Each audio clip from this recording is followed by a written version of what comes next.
avec les auteurs de ce grand volume. Ça a été présenté aussi à RTL il y a quelques mois, juste avant les vacances. Dieu, la science, l'épreuve.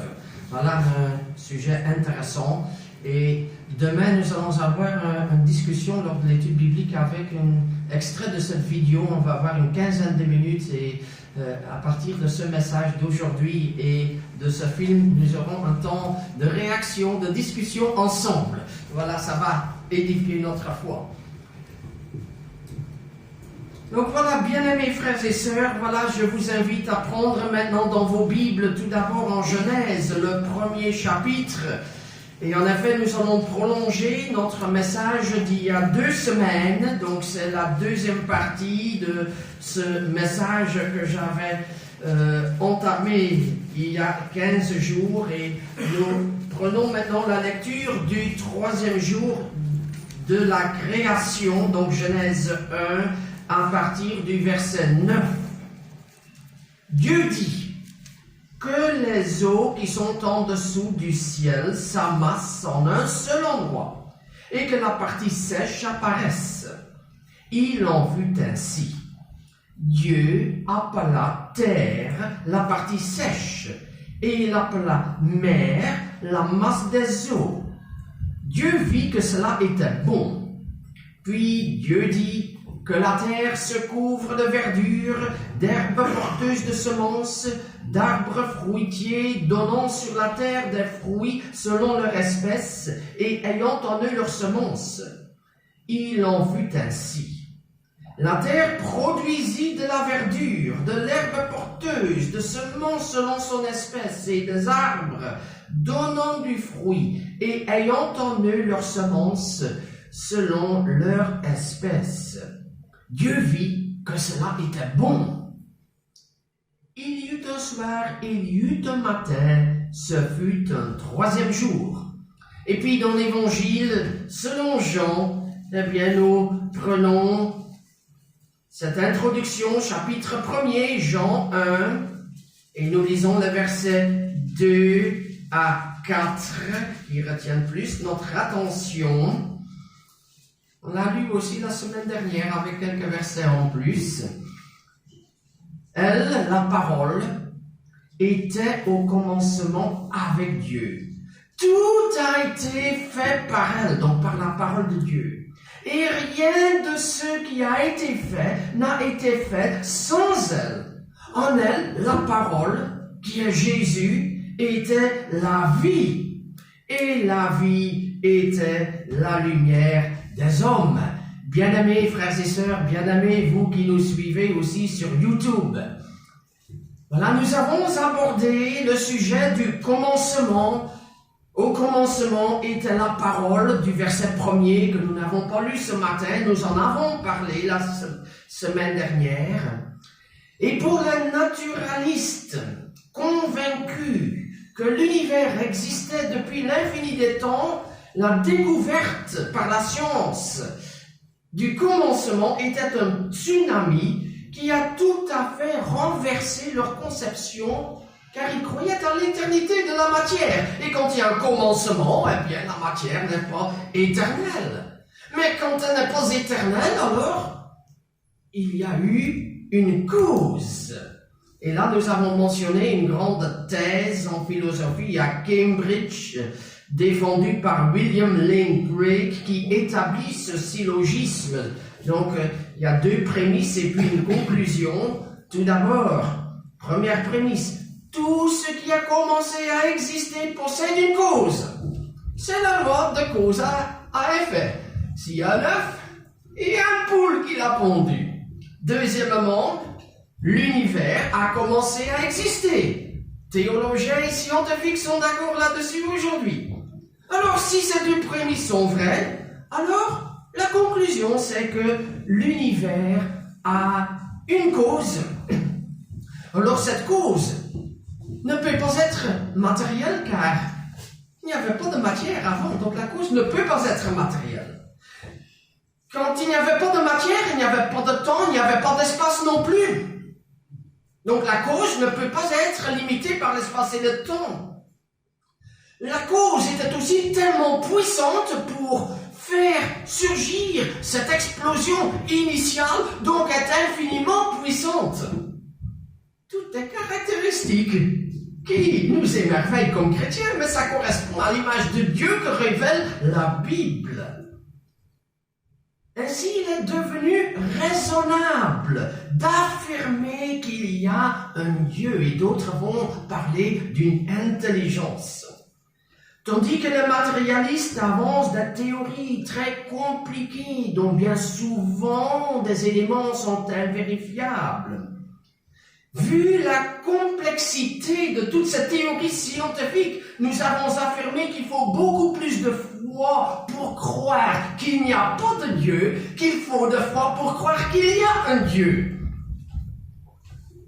Donc nous félicitons les athées d'avoir une telle foi que nous ne sommes pas capables d'avoir, parce que il faut beaucoup de foi pour être athée, certainement aujourd'hui, à la lumière de la science. Alors aujourd'hui, plus le commencement, mais la vie. En elle était la vie, et la vie était la lumière des hommes. Et c'est au troisième jour de la création que nous voyons apparaître diverses formes végétales de vie. Et voilà, dans la parole de Dieu, nous voyons que c'est Jésus-Christ qui en est la créateur, qui est cette parole. Et Dieu dit, et Jean dit, et c'est Jésus qui est la parole. Là, nous voyons la divinité de Jésus-Christ. Genèse 1, Jean 1, Christ est la parole de Dieu qui a créé toutes choses. Il est la cause du commencement, mais il est aussi celui qui a créé la vie. Et c'est de cette vie que nous allons parler ce matin avec deux sujets scientifiques qui mettent en évidence que derrière la vie que nous connaissons dans la nature, il y a un plan. Il y a un grand projet cohérent. Il y a ce que beaucoup appellent une intelligence et que le chrétien va appeler Dieu. D'ailleurs, Jean-Marc, à bon escient, tu as pris dans les Proverbes 3, le verset 19, que le Seigneur a créé le monde par l'intelligence. Les scientifiques parlent de l'intelligence et la Bible parle de cette intelligence que Dieu a créé le monde par l'intelligence. Alors nous allons d'abord brièvement parler des grandes lois physiques qui gouvernent l'univers. Il y a de ces lois, il y en a une trentaine de lois physiques fondamentales qui gouvernent le tout et qui ont un élément commun. Alors ça a étonné beaucoup les scientifiques qui ont découvert cela, c'était dans les années 1970, avec Brandon Carter de Cambridge et d'autres, ils ont appelé cela le principe anthropique. Alors en quoi consiste ce principe anthropique? C'est que toutes ces constantes de la physique ont en commun qu'elles sont réglées avec une étonnante précision pour que la vie et la vie de l'homme puisse apparaître. Le principe anthropique de anthropos en grec qui signifie l'homme. Le principe qui permet la vie et la vie permet l'homme à naître, à exister. Et dans la nature, il y a donc une trentaine de lois fondamentales qui sont réglées avec une telle précision que la vie puisse apparaître, et même si ce n'est qu'une fraction d'éléments, qu'un paramètre serait différent, toute vie serait impossible. Alors, la matière solide ne se serait jamais formée, ou l'univers se serait effondré sur elle-même. Et je vais donner un exemple, c'est la gravitation. Eh bien, la loi de la gravitation. Voilà. La masse de la Terre attire la masse du DVD que j'ai en main. Et il y a une constante qui est de 6,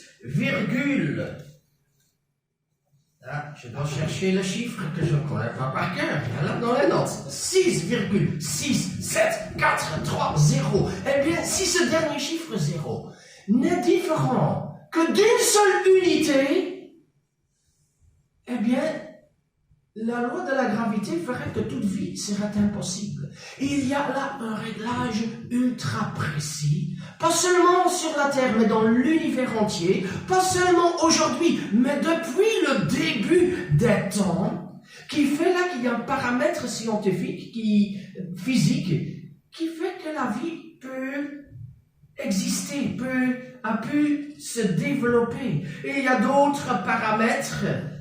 Voilà, par exemple, ce qui permet, au niveau chimique, à la vie d'exister. Il y a un rapport de force entre la force électromagnétique et la force de gravitation. Ce rapport de force pour que la vie puisse exister doit être réglé à une précision de 1 sur 10 à la 40e puissance. Donc 10, 100, 1000, 10 000, 1 million, on est à 6. Vous continuez jusqu'à 40. Vous vous imaginez? Et là, on n'a parlé que de 2 paramètres. Je ne suis pas physicien, je ne vais pas vous donner trop de détails. Mais ce sont les physiciens qui connaissent ces lois, qui sont tellement étonnés, qui disent que ces réglages des lois physiques de la nature, est-ce un hasard? Mais si c'est le hasard, ça relève d'une improbabilité phénoménale, ou bien c'est le hasard et on croit à une improbabilité phénoménale, ou bien c'est que derrière ces lois, il y a quelqu'un qui a conçu ces lois, qui les a données dès le début et qui a donné cette orientation dès le début pour que la vie puisse venir à l'existence. Une intelligence qui avait un plan, qui avait un projet de vie en perspective. Évidemment, c'est l'option que le chrétien va suivre. Mais les hommes de science aussi, le professeur Paul Davies de l'Université d'État à Arizona dit « Je refuse de croire que l'univers est un accident gratuit. L'univers physique est agencé avec une ingéniosité telle que je ne puis accepter cette création comme un fait brut. Il doit y avoir, à mon sens, un niveau d'explication plus profond. Qu'on veuille le nommer Dieu est affaire de goût et de définition. » Fin de citation. Donc ça, c'est un professeur d'État qui a reconnu il y a quelque chose de plus profond que le monde matériel. Quel que soit le nom qu'on puisse donner, on ne parle pas comme chrétien, mais voilà, il dit dans le monde, on peut donner plusieurs noms à cela, mais il n'y a pas que le monde matériel, il y a une intelligence derrière. Alors ceux qui ne croient pas aujourd'hui vont dire qu'il faut alors qu'il n'y a sans doute pas un seul univers, mais qu'il doit y avoir une multitude d'univers. Alors si on a une multitude d'univers, il y en a tellement que certainement il doit y en avoir un où toutes ces lois ont été telles que c'est le cas dans notre univers. Mais combien d'univers faut-il alors? Eh bien, il parle de 10 à la puissance 120. Alors vous ne pouvez pas l'imaginer. Mais pour donner une petite idée, on estime le nombre d'atomes dans l'univers entier à 10 à la puissance 80. Donc pour chaque atome de l'univers entier, avec toutes ces galaxies, toutes ces étoiles, tous ces phénomènes, pour chaque atome, il y aurait un univers ailleurs. Et alors si on les compte, on doit faire ce nombre-là, fois 10, fois 10, fois 10, fois 10, fois 10, et cela 40 fois. Nous ne pouvons le concevoir, ce que cela signifie. On n'a jamais démontré l'existence d'un seul autre univers que l'univers que nous connaissons. Il faut beaucoup de foi de croire dans cette théorie de multivers. Il y a donc multitude d'univers. il est beaucoup plus plausible de croire que dans cet univers, derrière la matière, il y a un Dieu créateur. D'ailleurs, Darwin aussi, dans son livre de l'origine des espèces, Darwin dit que Dieu a créé les lois de la physique, même Darwin le disait. Même si après, il a suivi la théorie de l'évolution pour expliquer la vie. Donc voilà, ça c'est un élément aussi, peut-être, le détail est trop compliqué pour la majorité d'entre nous, mais pour les physiciens, c'est tout à fait pertinent. Et je crois que Dieu a des paroles fortes pour chacun dans sa discipline. Et il a donné des arguments forts aussi pour l'existence de Dieu, pour les grands mathématiciens, pour les grands astrophysiciens, pour les grands spécialistes de la physique. Eux, ils peuvent comprendre quelle est la pertinence de cet argument. Intéressant pour nous de le savoir. Et le deuxième argument, quand on parle de la vie, alors la cellule vivante. Dans la cellule, la petite cellule vivante, nous on en a des millions et des milliards dans notre corps. Il y a ce qui contient les codes génétiques et qui s'appelle l'ADN. Cette structure contient toutes les instructions génétiques de l'être humain. Structure en double hélice qui tourne et entre les deux barres, il y a des éléments chimiques composés de 4 lettres différentes d'une longueur de 180 cm enroulés et tout cela dans une petite cellule de moins d'un dixième de millimètre. On a besoin de grands microscopes pour le voir. Alors là se trouvent stockées toutes les informations. Dans chaque cellule humaine se trouvent toutes les informations génétiques quant à notre être. Et on doit savoir que pour décrire toute l'information génétique de l'homme, il faut toute une encyclopédie remplie plus de mètres de livres dans nos bibliothèques pour pouvoir tout mettre. Cela, si on peut le mettre sur un microchip, c'est déjà formidable, mais nos cellules sont bien plus petites que cela. Et dans chaque cellule que nous portons, toute cette information de notre espèce, toute cette information génétique est présente. Jadis, Darwin pensait que la cellule primitive était toute simple et qu'il n'y avait pas de problème. Mais c'est depuis 1953 qu'on a découvert la complexité de la structure, de la cellule et de l'ADN. L'ADN est toute une bibliothèque, mais la cellule humaine dans laquelle se trouve l'ADN se trouve dans le noyau de la cellule. Donc dans le noyau, il y a une bibliothèque qui contient tous les plans, mais une cellule est une véritable usine. Il y a des chaînes qui vont, ce ADN est enroulé, donc on va le dérouler, et puis on va le copier en petits morceaux d'un certain nombre de chaînes, puis en petits morceaux, on parle de ARN, ça sera exporté du noyau dans l'enveloppe qui l'entoure, et là il y a des machines de copiage, et des copies sont faites, des copies moléculaires, et puis avec ces copies, petit à petit, des chaînes sont construites. Finalement, ces chaînes doivent encore être pliées, et ces chaînes d'ADN vont former des protéines qui sont pliées de façon exacte. Un élément à sa mauvaise place, un élément mal plié, rien ne fonctionne. Il y a plus de 20 000 protéines différentes dans l'être humain. Et puis tout doit être amené au bon endroit. La plus petite cellule que nous avons, c'est comme une usine.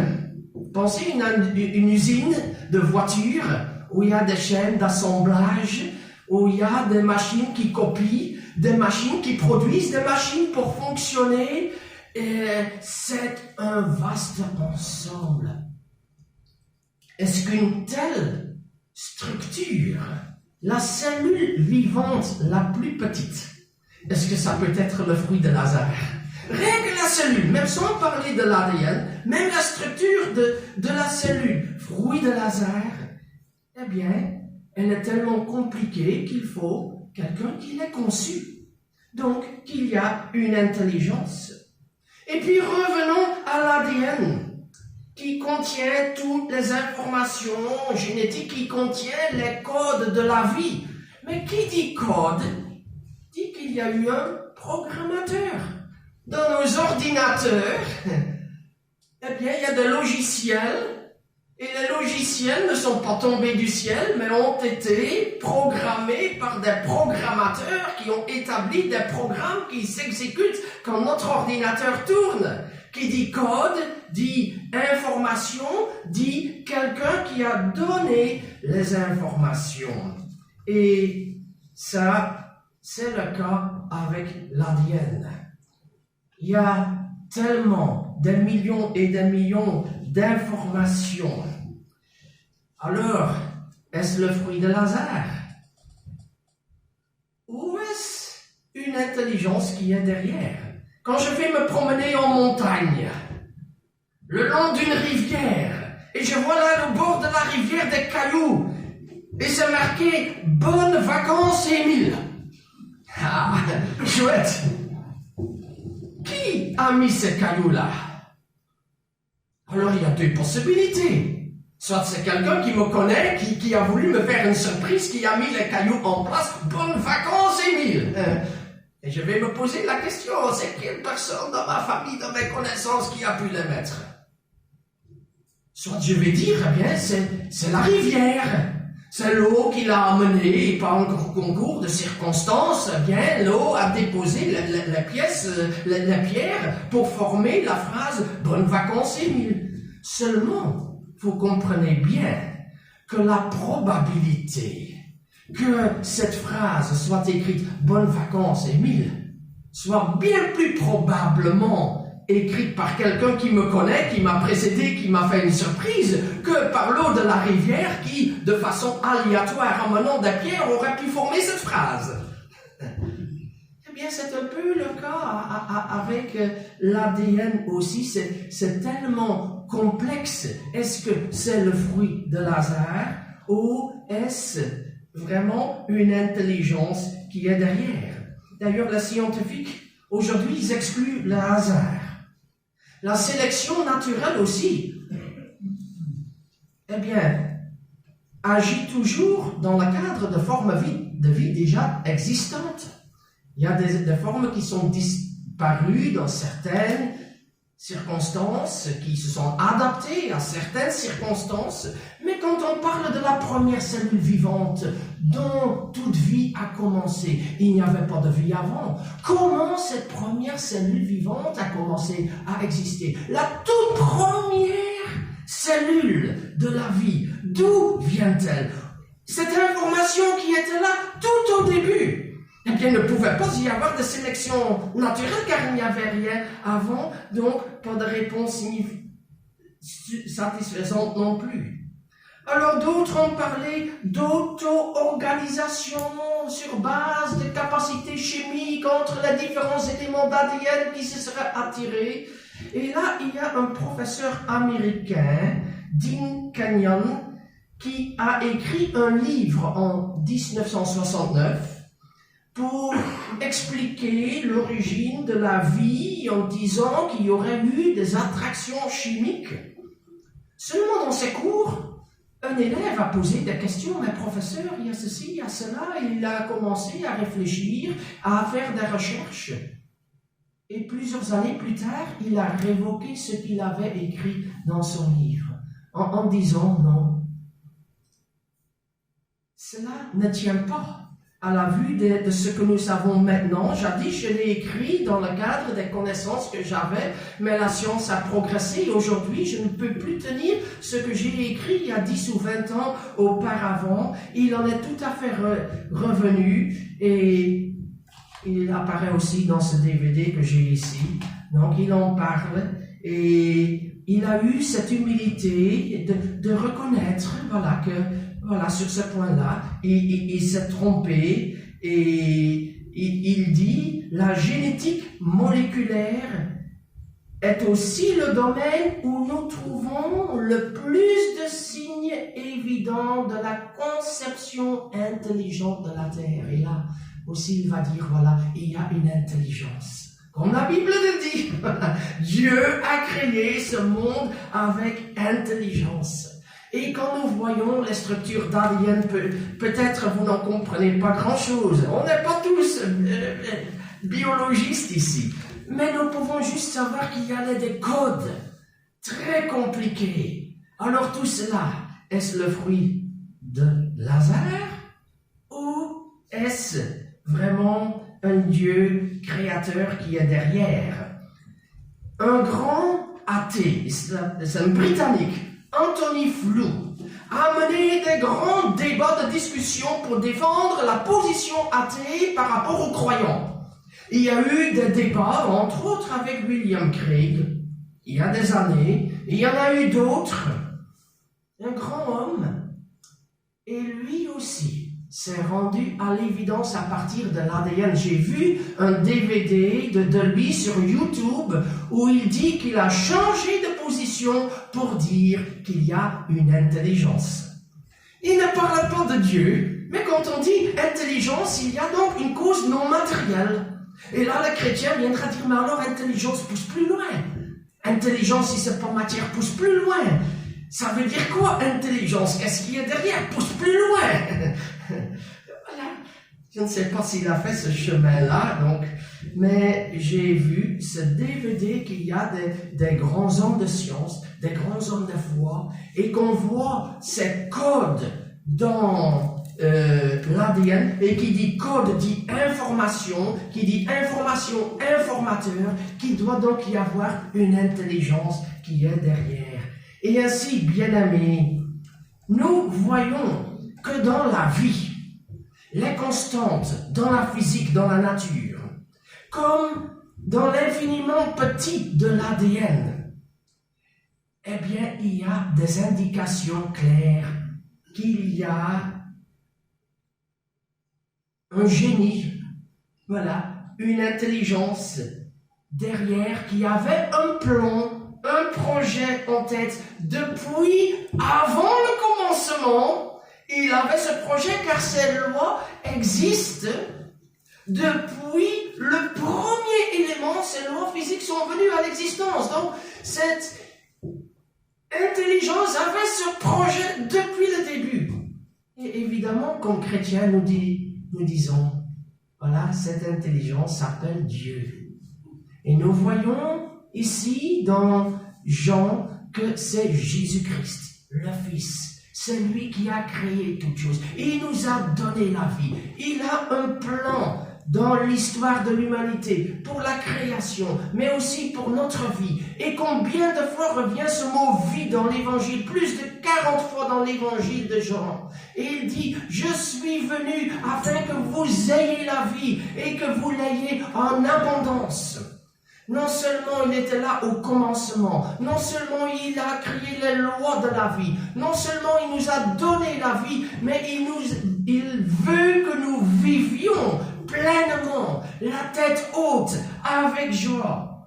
Celui qui me suit ne marchera plus dans la lumière, mais plus dans les ténèbres, mais il aura la lumière de la vie. Il est la vie qui veut que nous vivions. L'insensé dit dans son cœur, il n'y a pas de Dieu, psaume 14. Insensé, en hébreu, le verbe a la connotation de celui qui se fane, comme une fleur qui meurt.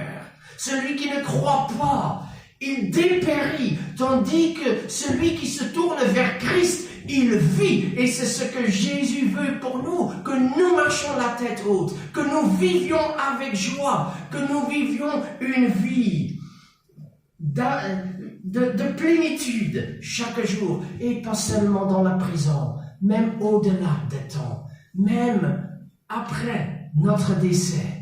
Nous savons que la plus grande partie est encore avant ce que Jésus appelle la vie éternelle. Bien-aimés, voilà ceci pour démontrer qu'il y a de bons arguments dans la nature et dans la science actuelle pour croire en Dieu. Deuxièmement aussi, que les chrétiens sont tout sauf irrationnels. Trop souvent, on fait croire que pour être chrétien, il faut être naïf, vous manquez de réflexion. On connaît tous l'adage, on est noirci par plus noir que soi-même. On est noirci que par plus noir que soi-même. Quand tant de fois on a entendu que les chrétiens, voilà, il faut être irrationnel. Mais quand nous voyons les découvertes de la science des dernières dizaines d'années, on dit qu'il y a des hommes de science avec des grands doctorats. Ce ne sont pas des gens irrationnels, mais des gens compétents qui sont rationnels. Par contre, les théories spéculatives, alternatives, sont beaucoup plus difficiles à croire. Et n'est-ce pas ces théories-là qui sont beaucoup plus irrationnelles que le rationnel en quoi nous croyons?